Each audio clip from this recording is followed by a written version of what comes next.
Assalamualaikum warahmatullahi wabarakatuh. Di sini saya akan mempresentasikan mata kuliah Bea Cukai, materi tentang perbandingan kebijakan bea cukai negara Indonesia dengan negara Vietnam.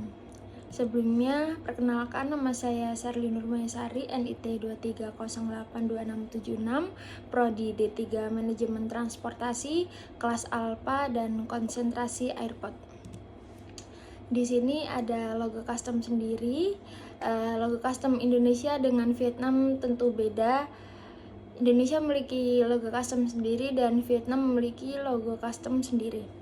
Selanjutnya, table of content. Yang pertama ada perbandingan kebijakan bea cukai negara Indonesia dengan negara Vietnam. Yang kedua, perbandingan barang bawaan penumpang wisatawan ketika masuk ke negara. Yang ketiga ada perbandingan ekspor dan impor negara Indonesia dengan negara Vietnam. Yang pertama ada perbandingan kebijakan bea cukai negara Indonesia dengan negara Vietnam. Struktur tarif bea cukai Indonesia menerapkan tarif bea masuk berdasarkan klasifikasi HS kode. Tarif bervariasi tergantung pada jenis barang, berkisar antara 0% hingga 40% atau lebih untuk barang tertentu. Yang kedua ada pajak dalam rangka impor PDRI, termasuk PPN, PPh pasal 22 impor, dan PPNBM jika berlaku. Kebijakan potensi terhadap produk lokal cenderung lebih tinggi.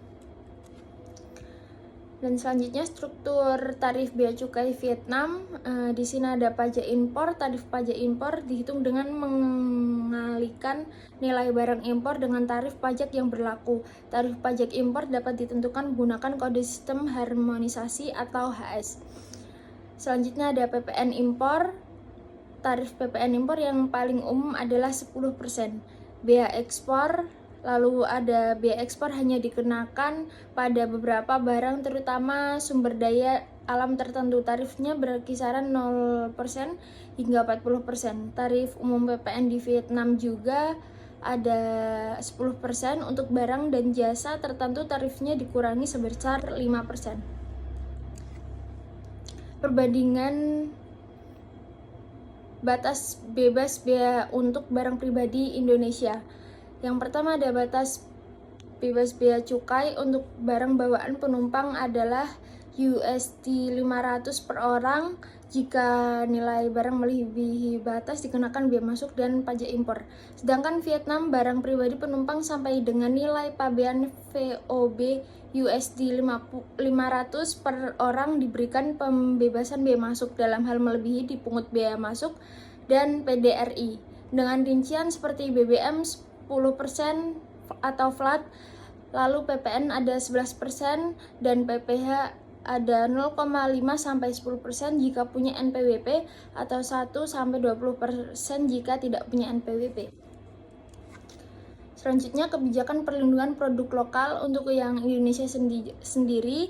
Kebijakan proteksionis untuk melindungi industri dalam negeri seperti pengenaan tarif tinggi dan pembatasan impor pada produk tertentu, misalnya tekstil, elektronik, dan otomotif.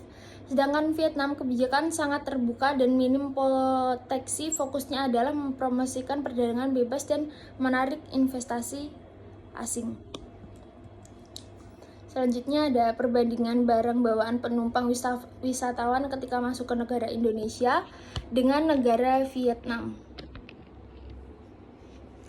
Di Indonesia yang pertama ada rokok 200 batang, kerutu 25 batang, tembakau iris 100 gram, minuman etil alkohol 1 liter, telepon seluler, komputer genggam, dan komputer tablet maksimal 2 unit.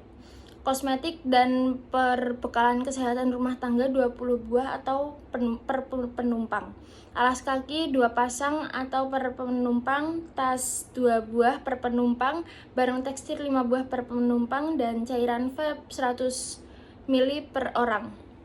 Sedangkan Vietnam sendiri ada barang pribadi senilai maksimal US dollar 430 sekitar VND 10 juta per orang, Untuk minuman alkohol sekitar 1,5 liter alkohol, kadar alkoholnya tidak lebih dari 20%, dan 2 liter alkohol, kadar alkohol tidak lebih dari 20%, dan 3 liter bir. Produk tembakau ada 200 batang rokok atau 100 batang rutu atau 500 gram tembakau lainnya. Selanjutnya ada komoditas utama ekspor. Untuk Indonesia sendiri, ada komoditas utama ekspor Indonesia adalah sumber daya alam seperti batu bara, minyak kelapa sawit, gas alam, karet, dan biji logam. Selain itu, produk manufaktur seperti tekstil, elektronik, dan otomotif juga menjadi andalan pasar ekspor utama di Cina, Amerika Serikat, Jepang, maupun India. Untuk Vietnam sendiri, Vietnam lebih fokus pada produk manufaktur seperti elektronik, terutama smartphone, tekstil, alas kaki, produk pertanian seperti kopi, kacang mete, dan lain-lainnya, dan hasil laut seperti udang dan ikan. Pasar ekspor utama negara Vietnam yaitu Amerika Serikat, Cina, Uni Eropa, dan Korea Selatan. Selanjutnya ada komoditas utama impor. Pertama di Indonesia. Di Indonesia sendiri ada barang-barang impor utama meliputi mesin dan peralatan mekanis, bahan bakar kimia, serta barang modal untuk mendukung sektor manufaktur. Sumber impor utama Cina, Jepang, Singapura, dan Korea Selatan. Untuk Vietnam sendiri, Vietnam banyak mengimpor komponen elektronik, mesin, kain, bahan baku tekstil, serta bahan baku untuk produk ekspor. Sumber impor utama ada Cina, Korea Selatan, Jepang, dan Taiwan. Struktur ekonomi Indonesia. Nah, Indonesia sendiri mempunyai ekonomi Indonesia masih sangat bergantung pada sumber daya alam sebagai basis ekspor. Fokus pada industrialisasi, tetapi pengembangan sektor teknologi relatif lebih lambat dibanding Vietnam. Sedangkan Vietnam sendiri lebih mengandalkan sektor manufaktur dalam teknologi dengan investasi asing langsung di FDI yang tinggi di bidang elektronik. Ekonomi Vietnam berkembang pesat berkat insentif perdagangan dan hubungan dengan perusahaan multinasional seperti Samsung. Kebijakan perdagangan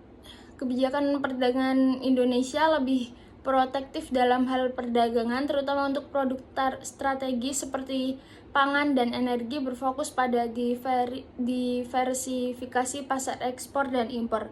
Sedangkan kebijakan perdagangan Vietnam lebih terbuka dalam perdagangan internasional dengan banyak perjanjian perdagangan bebas FTA seperti ASEAN Free Trade Area AFTA, Comprehensive and Progressive Agreement for Trans-Pacific Partnership atau CPTPP dengan EU Vietnam Free Trade Agreement atau EVFTA. Selanjutnya ada volume dan nilai perdagangan. Untuk volume dan nilai perdagangan Indonesia sendiri, nilai perdagangan internasional lebih besar karena populasi yang lebih besar dan cadangan sumber daya alam yang melimpah. Sedangkan untuk Vietnam perdagangan lebih fokus pada barang nilai lebih tinggi seperti elektronik, sehingga Vietnam sering dianggap lebih kompetitif di sektor teknologi. Dan ini untuk daftar pustakanya. Selanjutnya, terima kasih. Sekian dari saya. Jika ada salah pengucapan atau perkataan, mohon maaf. Wassalamualaikum warahmatullahi wabarakatuh.